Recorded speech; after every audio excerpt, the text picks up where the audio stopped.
കൊടുത്തല്ലോ, complete documents ഒക്കെ ആക്കി കൊടുത്തു. പക്ഷെ ഇവരിത് സൈൻ ചെയ്യാൻ മടിക്കുന്നതിന്റെ കാരണം അവിടെ ഒരു മാഫിയ ഉണ്ട് അതിനകത്ത്, ആ പറയുന്ന ഡിപ്പാർട്ട്മെന്റില്. അപ്പം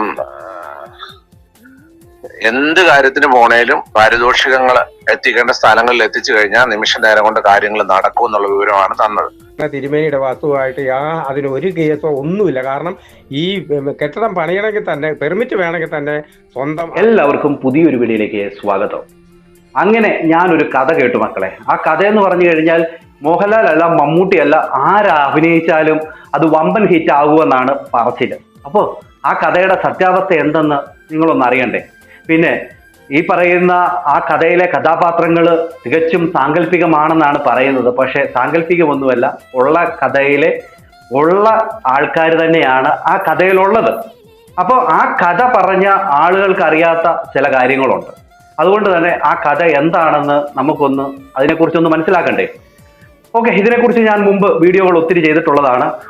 ബിഷപ്പ് നോബൽ ഫിലിപ്പ് അമ്പലവേലിൽ എന്ന് പറയുന്ന അദ്ദേഹത്തിന്റെ വസ്തുവിനെ സംബന്ധിക്കുന്ന വിഷയങ്ങൾ ഇതിനു മുമ്പ് ഞാൻ ഒരുപാട് വീഡിയോ ചെയ്തിട്ടുള്ള ഒരാൾ തന്നെയാണ്.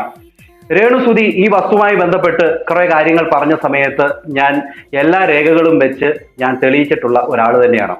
അതേ കാര്യങ്ങൾ തന്നെയാണ് ഇപ്പോൾ നടക്കുന്നത്. പിന്നെ ഇതിന്റെ കൂടെ ഇപ്പോൾ വന്നിരിക്കുന്ന ഒരു വോയിസ്, ഈ വോയിസ് ആദ്യം തന്നെ നിങ്ങളൊന്ന് കേൾക്കാം. ഇത് ബിഷപ്പ് നോബൽ ഫിലിപ്പ് അമ്പലവേലിന്റെ വോയിസ് ആണ്. ഈ വോയിസ് എടുത്ത് പുറത്തിട്ട അല്ലെ ഇടാൻ വേണ്ടി കൊടുത്ത മാന്യ അദ്ദേഹത്തിനും എൻ്റെ മാന്യ നമസ്കാരം.